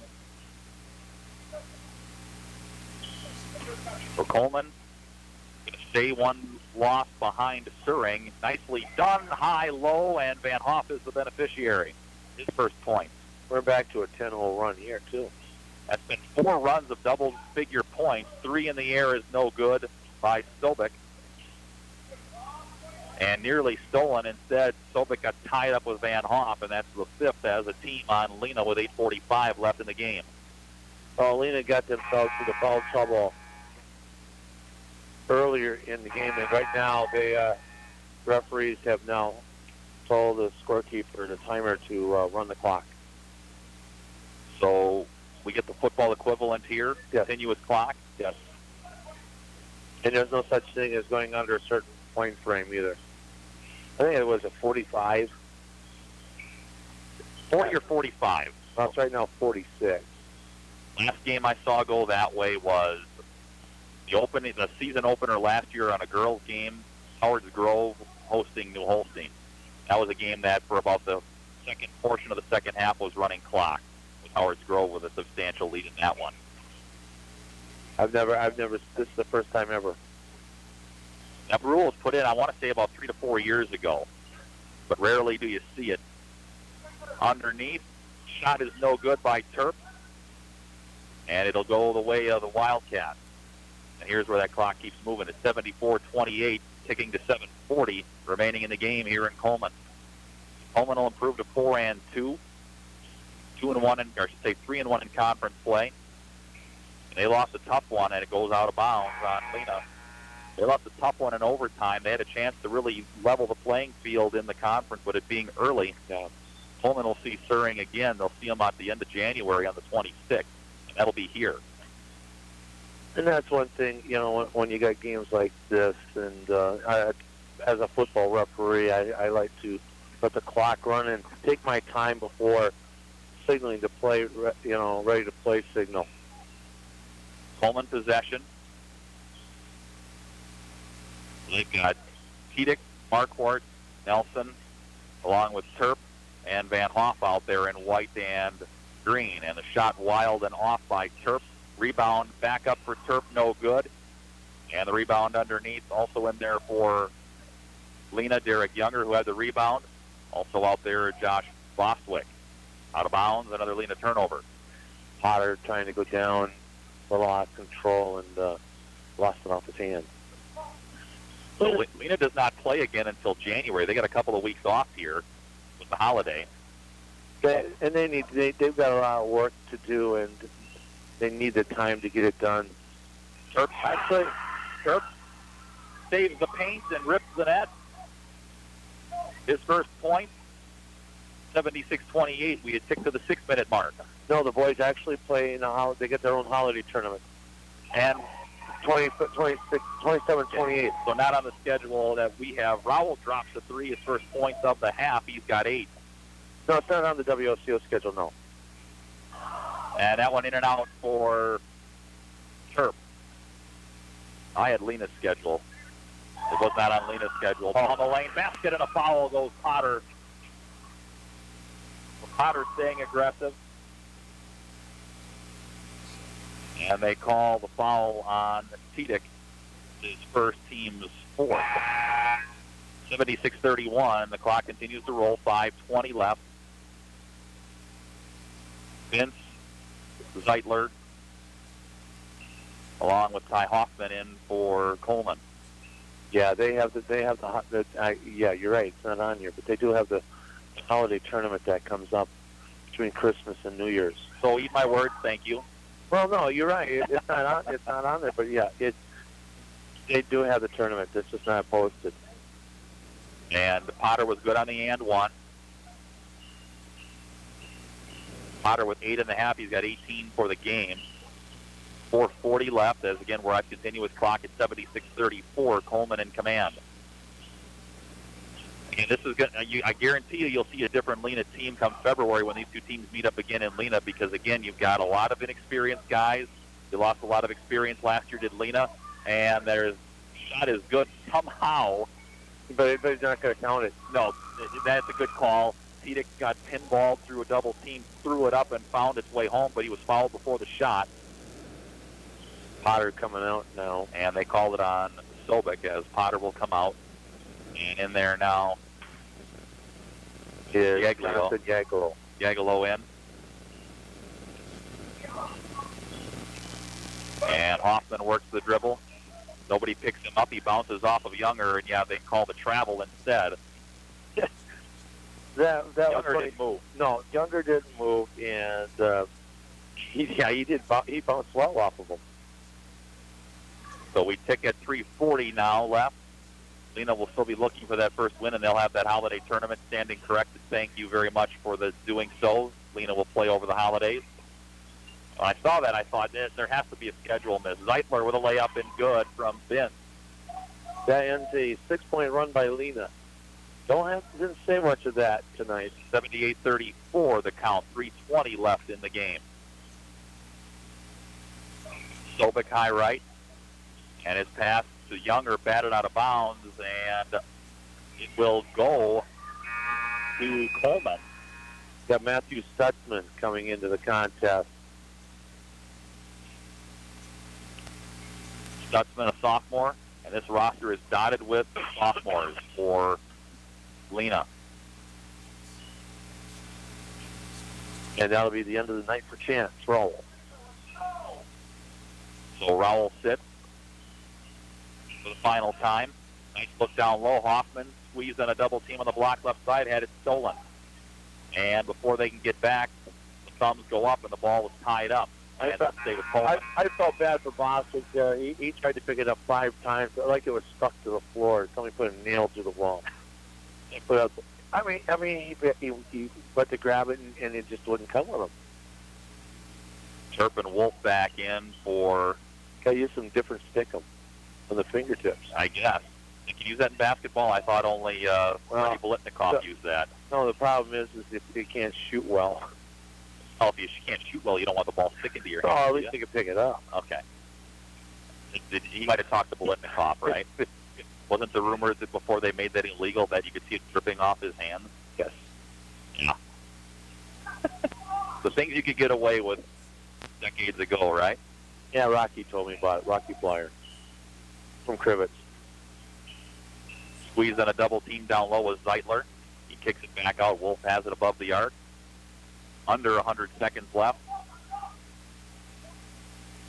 Vincent passes on the 3. Turp throws it up from 15 feet, and it's off the iron, batted out of bounds, and it goes with Lena. Foul will be on number 25 coming through for Coleman, and that's Ty Hoffman.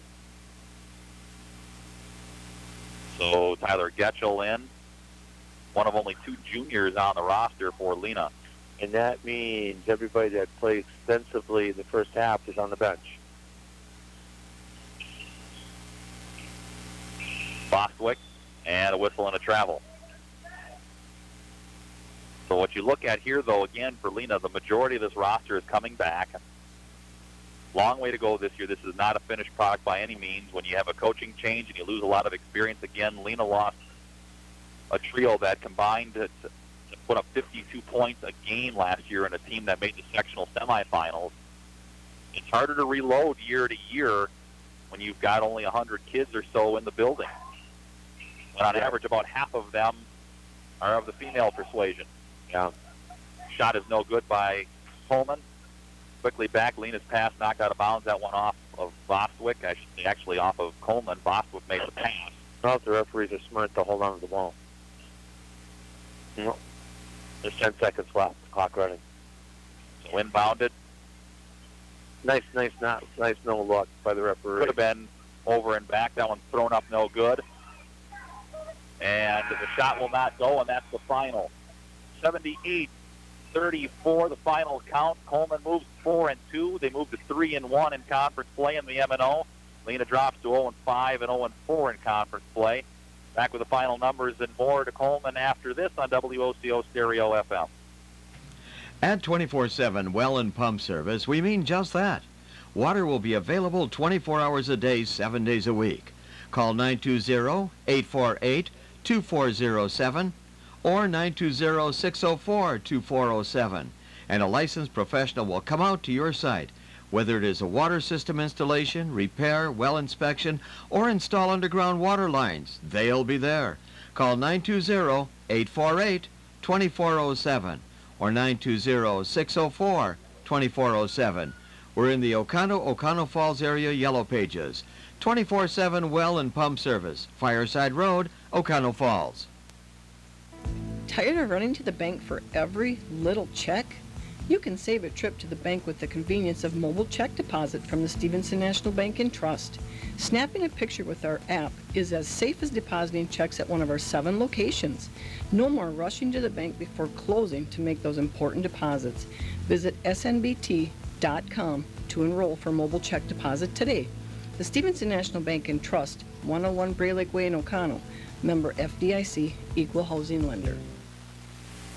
Back in Coleman, M&O Boys Conference Basketball is a final here tonight as the Coleman Cougars shake off an early week Monday loss on the road at Suring in overtime with a 78-34 win over the Lena Wildcats. And Larry, this game was about runs. It normally is. The team with the bigger one or the more convincing one does the deed. And you can easily say that's the case tonight. There were at least 4 runs of double-figure advantages for Coleman, but the one that had to seal the fate was very early. Lena hit the first bucket of the game inside of the first 20 seconds. Coleman called a timeout. After that, it went 18-0, and that was basically the story of the outcome tonight. And it is, and you look at that, the turnover battle was won by Coleman as well. especially during that stretch. There was 5 turnovers, that's 10 points. You know, that attributed to the 18-0 run. But you also look at the 8-0 run at the end of the first half, beginning of the second half, another 8-0 run, a 12-0 run, a 13-0 run early or midway through the first half, and again that early 18-0 run. What Coleman needs to do is continue that defensive pressure, because that's what really was the key to that victory tonight for Coleman, was being able to put proper defensive pressure.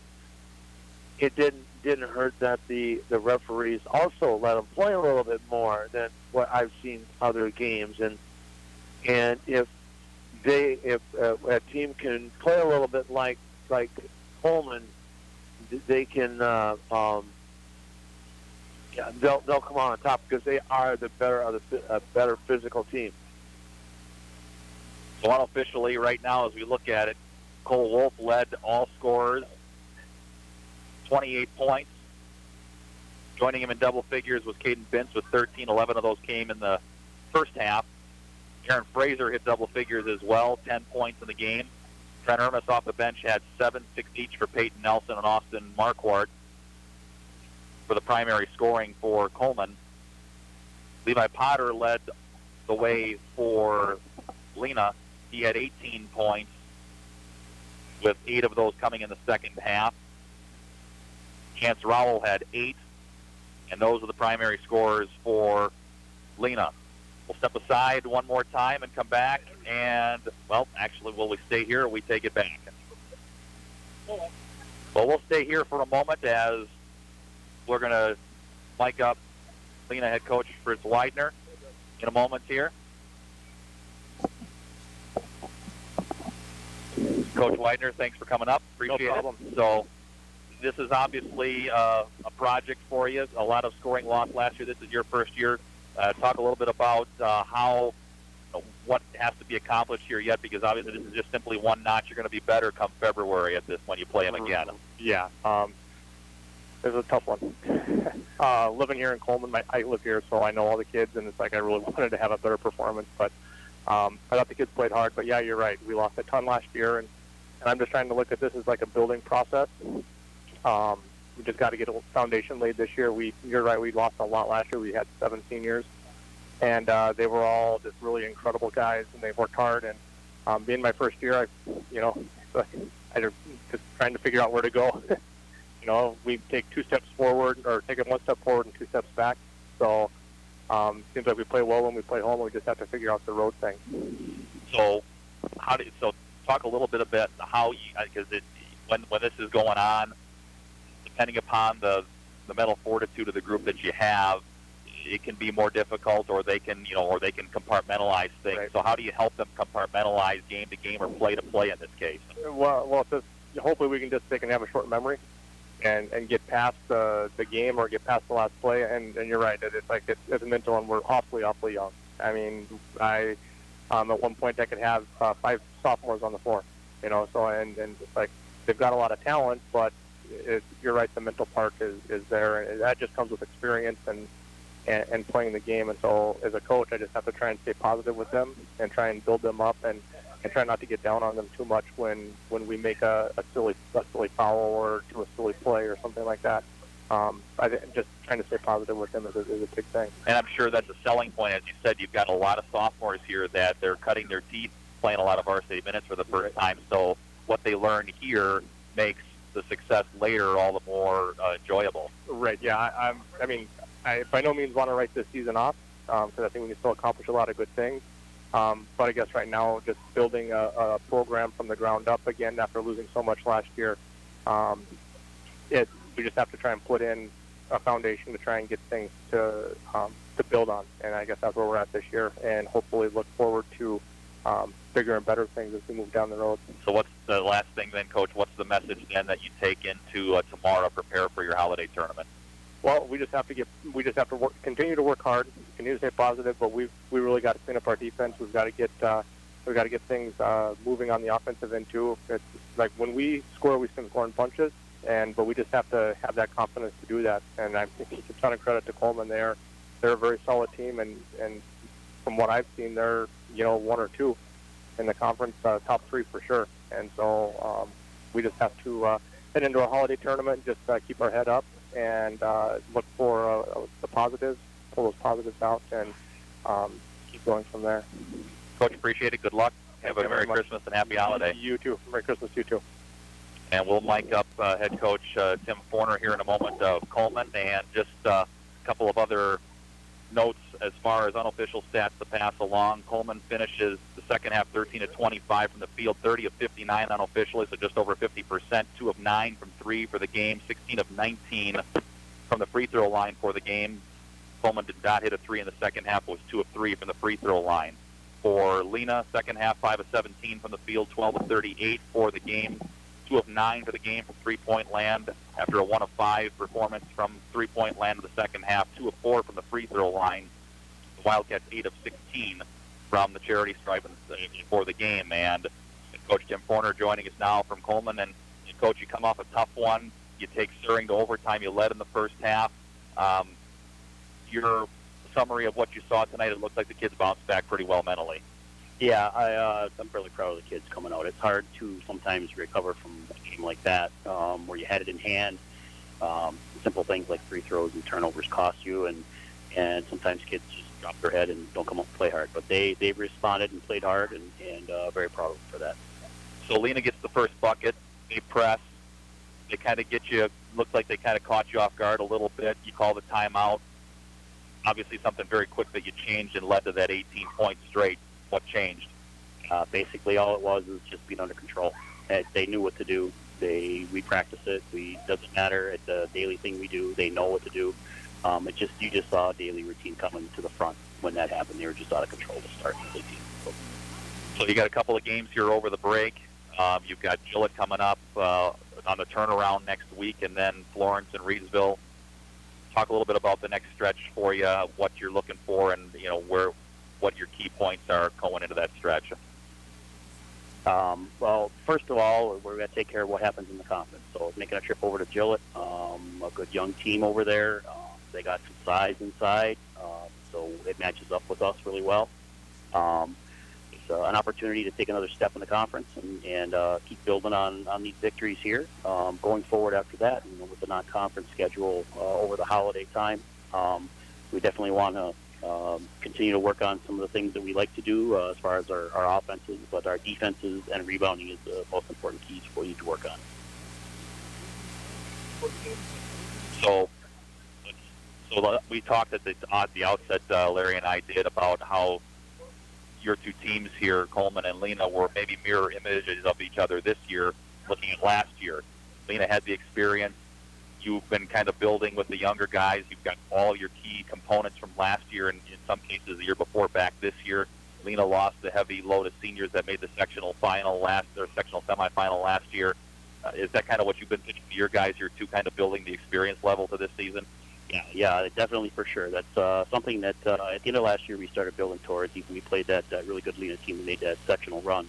That was a really, really good team for this conference and really tough to handle. And they started proving to themselves at the end of last year, even playing that Lena team here at home, and made a good run at it, and actually had a pretty close game, a single-digit game all the way to the end, and losing, I think, by 6 or 7, I think. But that was kind of the turning table as far as the youth goes.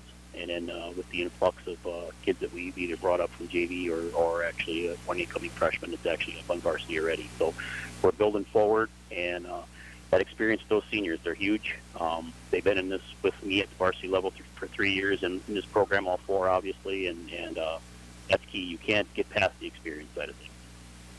Coach Forner, congratulations. Have a Merry Christmas. Happy Holiday. Merry Christmas. Thank you. So Coleman, the victor here tonight.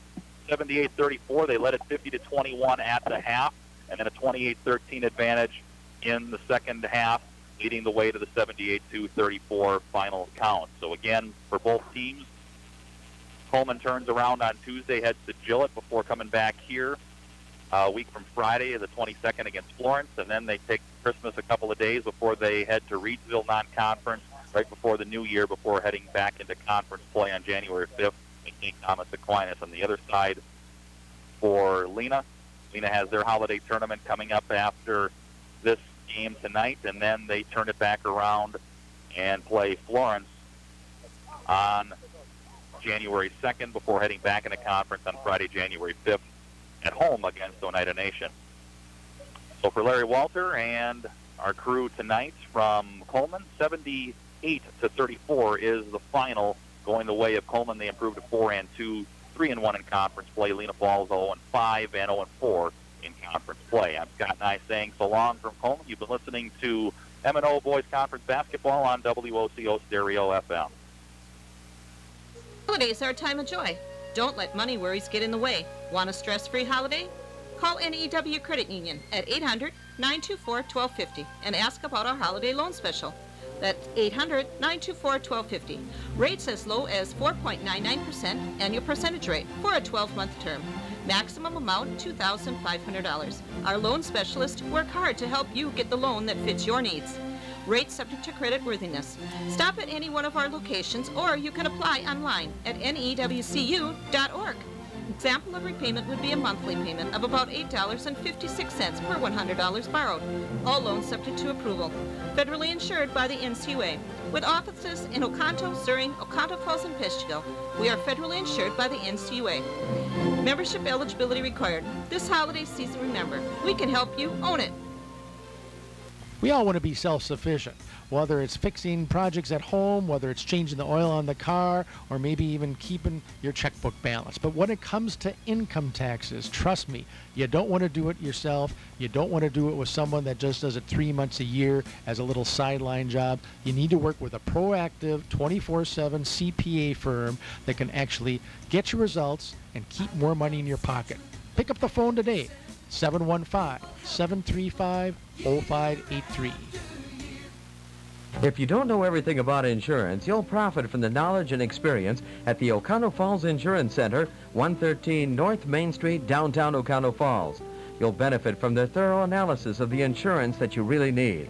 They'll recommend the companies and policies that are the best for you. At the Oconto Falls Insurance Center, they specialize in complete coverage of all your insurance needs. Call the Oconto Falls Insurance Center, 113 North Main Street, downtown Oconto Falls. The sun goes down, the stars come out, and all that counts is here and now. My universe will never be the same. I'm glad you came. That has been Lena High School Sports Action on your home for high school sports, WOCO Stereo FM. Today's sports broadcast being brought to you by the NEW Credit Union, Wits Piggly Wiggly, Stevenson National Bank and Trust, Allenfeld Scatcherd Anderson, Factory Direct Flooring, Oconto and Peshtigo Pharmacies, Oconto Falls Insurance, 24/7 Well and Pump. Join us tomorrow morning at 7:30 a.m. for a wrap-up of all our high school sports action. I'm glad you came. I'm glad you came.